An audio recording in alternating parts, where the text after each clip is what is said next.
Samantala, iginagalak ni United Kingdom Ambassador Asif Ahmad ang matagumpay na paglalagda ng Bangsamoro Peace Agreement sa pagitan ng pamahalaan at ng MILF.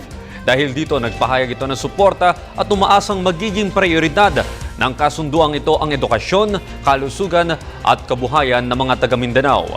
Balitaan mo kami, Ara Perez. Binati ni United Kingdom Ambassador Asif Ahmad, si Pangulong Aquino, mga kalahok ng magkabilang panel at ang mga kinatawa ng Moro Islamic Liberation Front sa matagumpay na pagtatapos ng Bangsamoro Peace Agreement. Sa kanyang pagdalaw sa telebisyon ng bayan, sinabi ng British Ambassador na patuloy nilang susuportahan ang kasunduang ito upang tuluyan ng makamit ang kapayapaan, di lamang sa mga lugar na sakop ng Bangsamoro, kundi maging sa buong Pilipinas.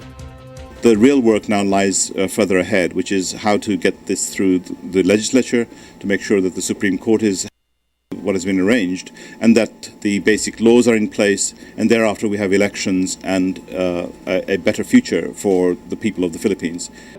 Hinamon nito ang administrasyon, partikular na ang Supreme Court at Legislative Department na siyang magsasakatuparan ng kasunduan na gawing prioridad ang edukasyon, kalusugan at iba pang livelihood programs para sa mas magandang kinabukasan ng mga Pilipino. My challenge to the administrators when they're in place is not to worry about their own positions, but to see whether they've brought real benefits to the people of the Philippines and to the people of Bangsamoro. Livelihoods, social needs, healthcare, education. Para kay Ambassador Ahmad, sa tulong nito, mas makikilala ang Pilipinas sa naitaguyod nitong maganda at mapayapang reputasyon, taliwa sa mga naging suliranin nito bilang bansa. But the real commitment I hope that everybody will show is to look at the big picture and bring a lasting peace to the people of the Philippines and worry less about some of the difficulties.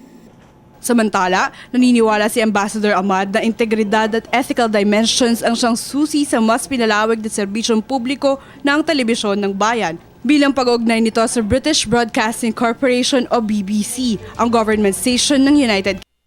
Handa ang British Ambassador na ibahagi ang kanyang kaalaman mula sa technical at praktikal na aspeto upang mas palawigin at mas maipabatid sa mga Pilipino ang mga balita sa tulong ng PTV. Para sa Telebisyon ng Bayan,